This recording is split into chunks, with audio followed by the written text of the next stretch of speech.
नमस्कार, मैं हूं देवांशु। आप देख रहे हैं न्यूज़ फॉर नेशन। बिहार के मुख्यमंत्री नीतीश कुमार का जनता दरबार आज से शुरू हो गया। घंटों तक मुख्यमंत्री नीतीश कुमार बैठे लोगों के सामने और उनकी फरियाद सुनी और अधिकारियों को लगातार दिशा निर्देश देते रहे। हमारे साथ बात करने के लिए लोजपा के प्रवक्ता अमर आज़ादी हैं। एक सीधा कनेक्शन नीतीश कुमार ने जनता से 5 साल बाद स्थापित किया है। इस काम को तो सराहना कीजिएगा ही आप। बहुत अच्छी बात है, जनता की समस्याओं को सुने नीतीश कुमार।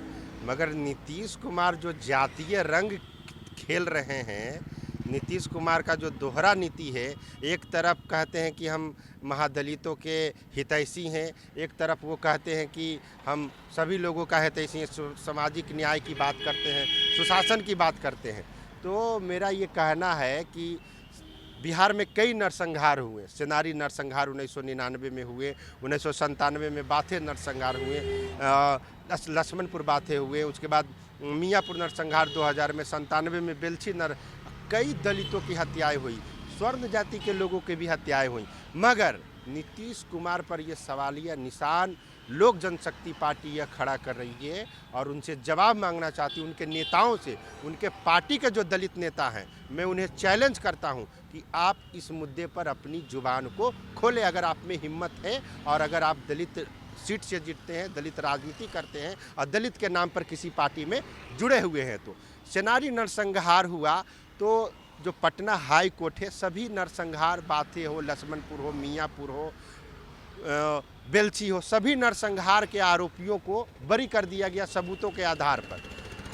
अगर बरी कर दिया गया तो उनकी हत्या किसने की? इतने सारे दलित, इतने सारे स्वर्ण समाज के लोगों को आपस में जातीय संघर्ष हुआ। मगर नीतीश कुमार देखिए, इनकी दोहरी नीति, हम दोगली नीति भी कह सकते हैं। मुख्यमंत्री नीतीश कुमार वो सम्मानित मुख्यमंत्री है, मगर इसमें पूरे दलितों का आक्रोश है कि आप सेनारी नरसंहार में स्वर्ण समाज की 34 लोगों की हत्या हुई और पटना हाई कोर्ट कुछ महीने, 1 महीना पहले ही सभी को बरी कर दिया था। तो आप सुप्रीम कोर्ट इसके लिए गए, आज उनका केस भी एक्सेप्ट, याचिका सुप्रीम कोर्ट में एक्सेप्ट कर दिया गया। मगर बाथे नरसंहार में आप क्यों नहीं गए?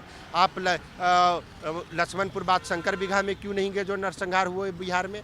और मियाँपुर में क्यों नहीं गए? आप बेलछी हत्याकांड में क्यों नहीं गए?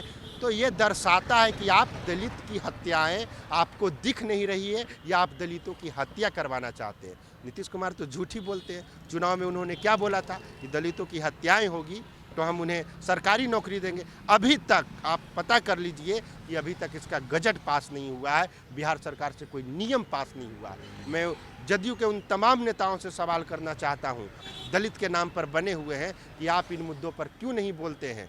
और लोक जनशक्ति पार्टी चिराग पासवान जी के प्रवक्ता होने के नाते मैं ये मांग करता हूँ कि आप और भी जो बिहार में नरसंहार हुए हैं उसकी अपील और उसके जो अपराधियों को सज़ा दिलवाने के लिए आप सुप्रीम कोर्ट में अपील करें। अगर ऐसा नहीं करते हैं तो लोक जनशक्ति पार्टी जो हमारा आशीर्वाद यात्रा चल रहा है, इस बात को हर एक घर, हर एक गांव, हर एक जिला तक पहुंचाएंगे कि नीतीश कुमार दलित विरोधी है, दलितों की हत्या कराने में उनका भी हाथ।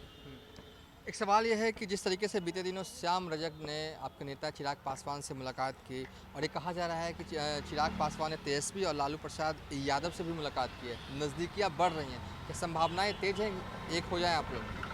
नहीं, देखिए, राजनीति में ना ही कोई किसी का दोस्त होता है या दुश्मन होता है, और विचारधारा की लड़ाई होती है। तो आदरणीय स्वर्गीय रामविलास पासवान जी और वर्तमान में अभी बीमार हैं लालू प्रसाद यादव जी, जो राष्ट्रीय अध्यक्ष आरजेडी के हैं, इन लोग पहले भी गठबंधन रहे हैं, चुनाव लड़े हैं। तो आगे अभी चुनाव में बहुत समय है।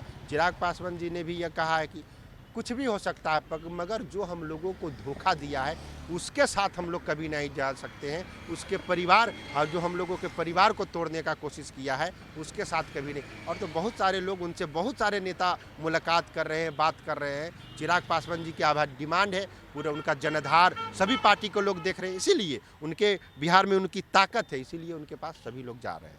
चलिए, थे लोजपा के प्रवक्ता अमर आज़ाद। फिलहाल अभी तक के लिए इतना ही। आप देखते रहिए न्यूज़ फॉर नेशन।